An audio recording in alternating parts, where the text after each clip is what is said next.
Olá pessoal, bem-vindos a mais um Aline os Livros. Sem muito mistério, hoje eu vou voltar a esse livro aqui, Contos Reunidos de Dostoiévski.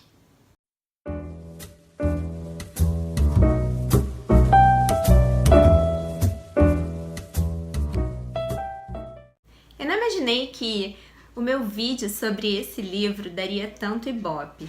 E realmente é um dos vídeos com mais visualizações aqui do meu canal e eu fico muito feliz por isso. Porque Dostoiévski sempre foi um escritor muito importante na minha formação. Eu comecei a lê-lo muito cedo, eu nem tinha 18 anos e realmente foi fundamental para a minha compreensão de outros estudos, de Freud, de vários outros autores com os quais eu trabalho e que eu viria a conhecer mais tarde.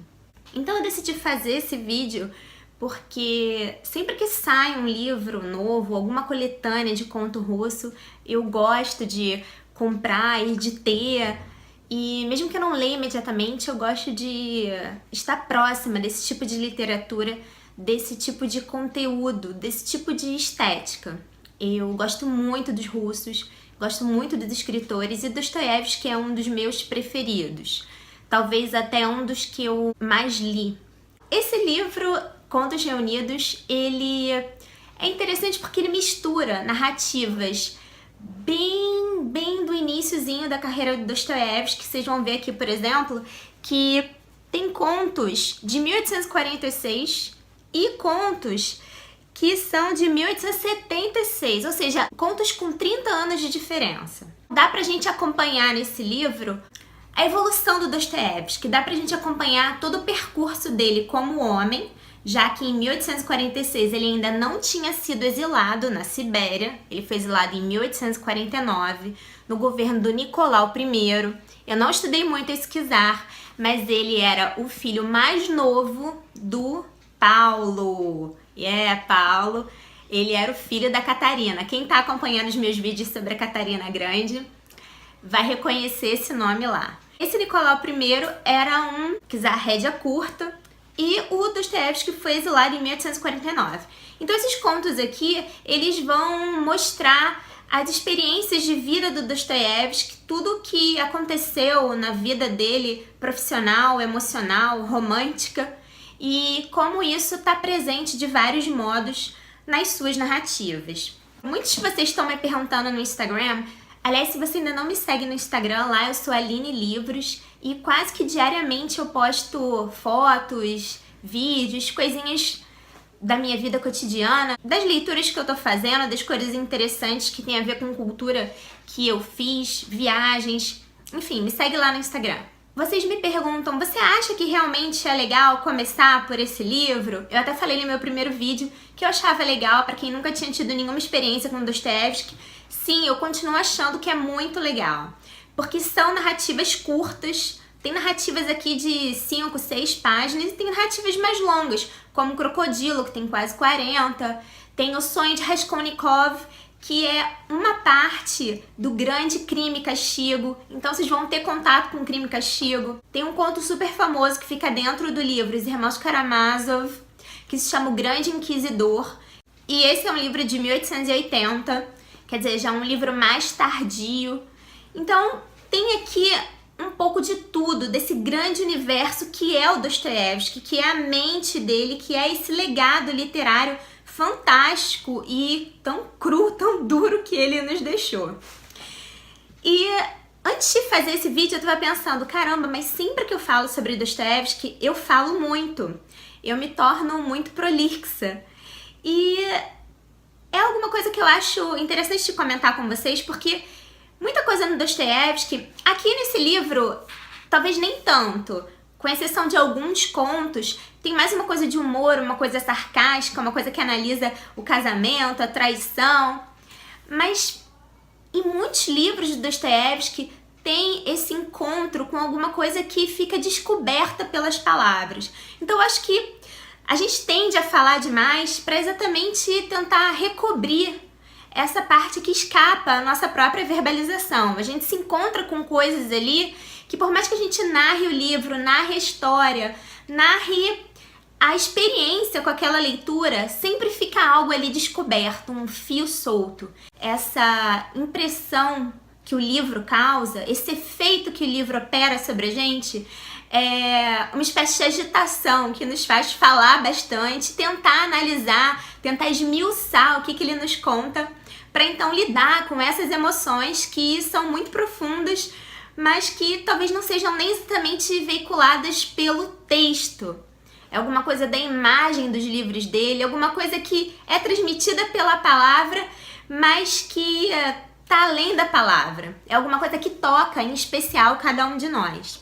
Então, por isso que Dostoiévski não é uma leitura emocionalmente fácil, embora ela seja cognitivamente super razoável.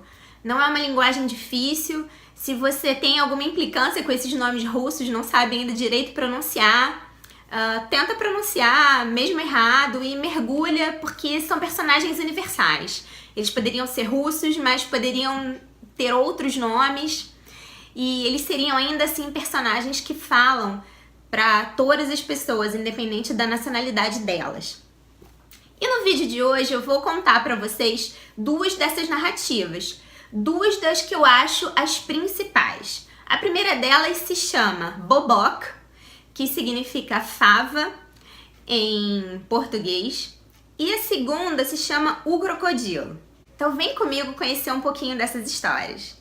Bobok é uma narrativa publicada até já em separado como uma pequena novela. Ela foi escrita em 1873 pelo Dostoiévski. No início ela lembra até um hiperromance.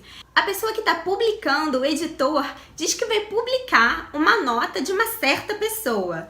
E ele faz questão de dizer que não é uma nota dele, que ele nem sabe quem é essa pessoa. Existe ali uma introdução, depois tem um corte, e aí tem o início dessa nota, dessas notas, dessa narrativa dessa certa pessoa. Essa certa pessoa é um bobok, alguém que não é muito importante, não é exatamente um bobo, mas é alguém que passa despercebido, alguém que não tem seu valor reconhecido. E é exatamente assim que o eu dessa história se sente. Ele publica muitos livros, ele faz seleções para editoras, mas sempre seleções de outros autores. Ele traduz muito do alemão, do francês, mas ele nunca encontra espaço, nunca encontra um sim para as publicações que ele quer fazer dos contos dele, das histórias dele. E aí ele tá remoendo um pouco essa história de não conseguir ser publicado e de sempre alguém enfatizar algum defeito dele. Por exemplo, vão pintá-lo num retrato e acabam acentuando duas verrugas que ele tem na testa. E olhando para o retrato, ele vê então que as verrugas parecem ainda mais nítidas do que quando ele se olhava no espelho. Então ele está remoendo essa questão do imbecil, do inteligente. Como ser inteligente deveria ser reconhecer as próprias imbecilidades, o quanto se é imbecil. E ele fala sobre loucura. Então ele está remoendo uma série de ideias, uma série de questões que o ocupam naquele momento. E ele diz, então eu decidi sair para dar uma volta e acabei no enterro. Ele vai ao enterro de um parente distante, é um tio distante desse personagem, e no enterro tem a cerimônia, depois as pessoas se aglomeram ali em volta dos comes e bebes, e num determinado momento ele se senta numa superfície mais próxima dos túmulos. E de repente ele começa a ouvir vozes, mas não tem nenhum cortejo ali perto, não tem pessoas ali. E ele começa a descrever a conversa que ele escuta, que se estabelece entre os mortos.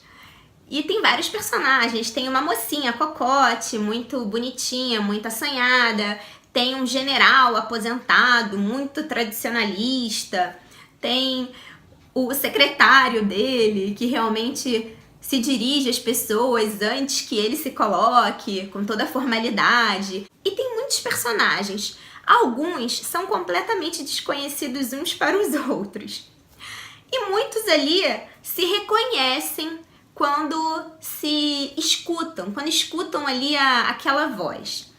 Então, eles vão começar a contar, vão começar a discorrer sobre a natureza da consciência depois da morte.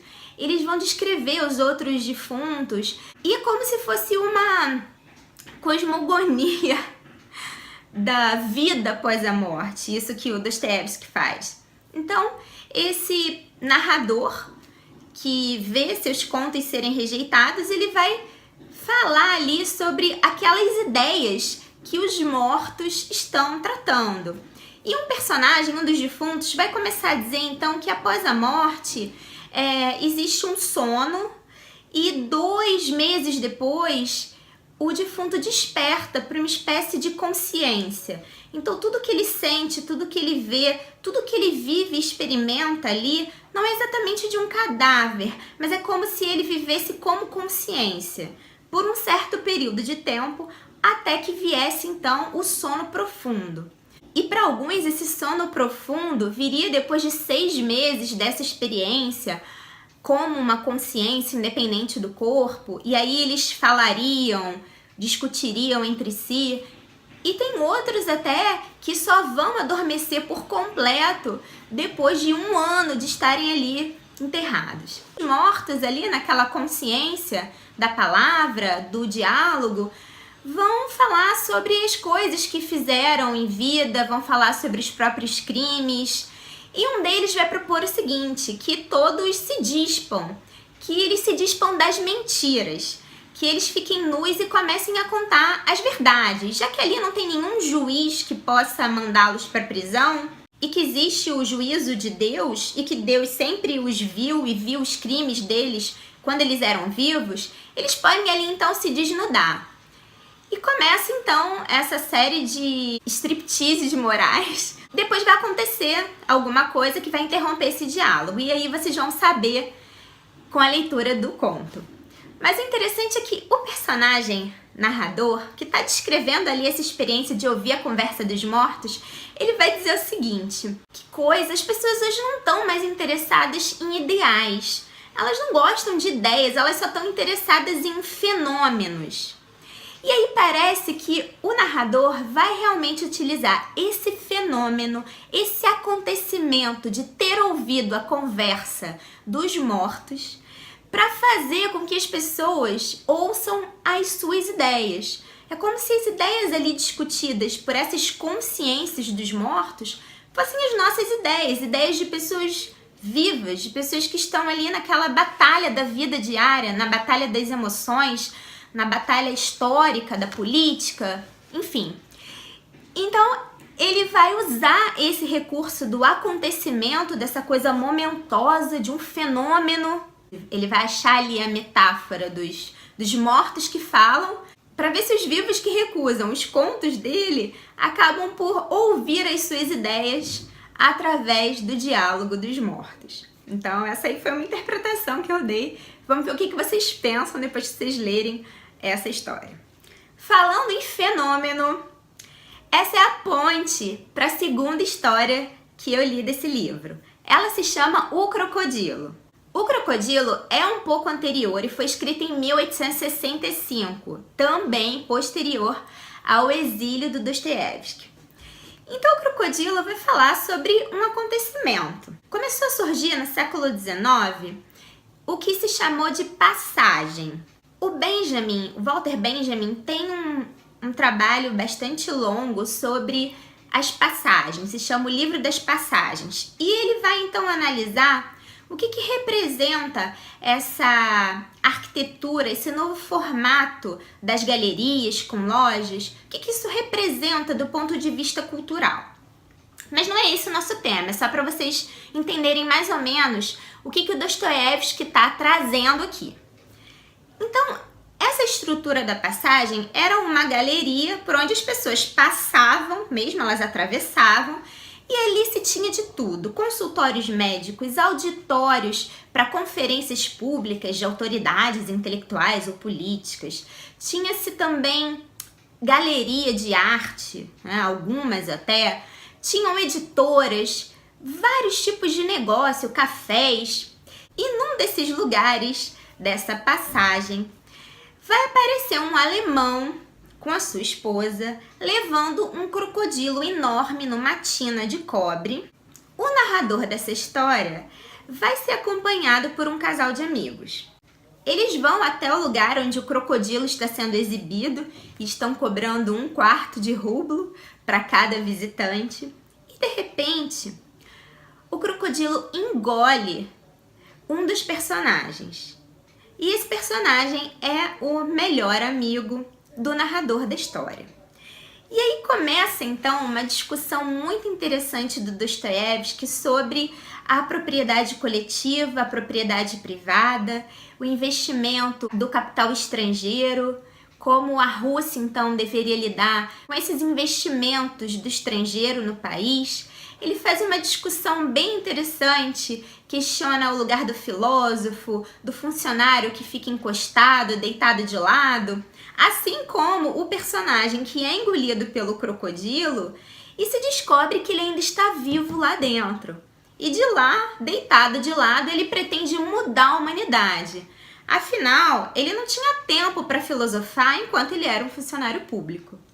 Então, essa história do crocodilo, eu vou falar bem pouco sobre ela, porque eu acho que ela é deliciosa, é muito engraçada e é uma grande discussão de ideias, de princípios.